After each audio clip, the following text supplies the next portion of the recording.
ನಮಸ್ಕಾರ ಎಲ್ಲರಿಗೂ. ನಾನು ಡಾಕ್ಟರ್ ನಿವೇದಿತಾ, ಪೆರಿಯೋಡಾಂಟಿಸ್ಟ್ ಆ್ಯಂಡ್ ಇಂಪ್ಲಾಂಟಾಲಜಿಸ್ಟ್. ನನಗೆ ಕಾಮನ್ ಆಗಿ ಕೇಳೋವಂಥ ಕ್ವೆಶನ್ಸ್ ಪೇಷಂಟಿಂದ ಏನಂದರೆ, ನಾನು ದಿನ 2 ಟೈಮ್ಸ್ ಬ್ರಷ್ ಮಾಡ್ತೀನಿ, ಆದರೂ ನನಗೆ ಟಾಟರ್ ಸ್ಟೇನ್ಸು ಪದೇ ಪದೇ ಬರ್ತಿರುತ್ತೆ ಅಂತ. ಇದಕ್ಕೆ ರೀಸನ್ಸ್ ಏನು? ಮೊದಲನೇ ರೀಸನ್ ಬಂದು ನೀವು ಪ್ರಾಪರ್ ಬ್ರಷಿಂಗ್ ಟೆಕ್ನಿಕ್ ಯೂಸ್ ಮಾಡ್ತಿರಲ್ಲ ಆ್ಯಂಡ್ ಪ್ರಾಪರ್ ಬ್ರಷ್ ಯೂಸ್ ಮಾಡ್ತಿರಲ್ಲ ಆ್ಯಂಡ್ ಹಲ್ಗಳ ಮಧ್ಯ ನೀವು ಕ್ಲೀನ್ ಮಾಡ್ಕೊಳ್ತಾ ಇರಲ್ಲ. ಯಾಕಂದರೆ ನಾರ್ಮಲ್ ಬ್ರಷಲ್ಲಿ ನಿಮಗೆ ಹಲ್ ಮಧ್ಯ ಕ್ಲೀನ್ ಆಗಲ್ಲ. ಅದಕ್ಕೆ ನೀವು ಎಕ್ಸ್ಟ್ರಾ ಇಂಟರ್ಡೆಂಟಲ್ ಬ್ರಷಸ್ ಅಥವಾ ಡೆಂಟಲ್ ಫ್ಲಾಸ್ ಯೂಸ್ ಮಾಡಬೇಕಾಗತ್ತೆ.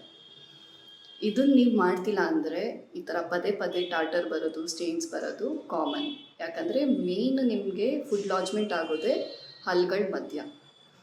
ಸೊ ಅದನ್ನು ನೀವು ಡೈಲಿ ಕ್ಲೀನ್ ಮಾಡ್ಕೊಳ್ತಾ ಇರಬೇಕು ವಿತ್ ಡೆಂಟಲ್ ಫ್ಲಾಸ್ ಅಥವಾ ಇಂಟರ್ಡೆಂಟಲ್ ಬ್ರಷಸ್.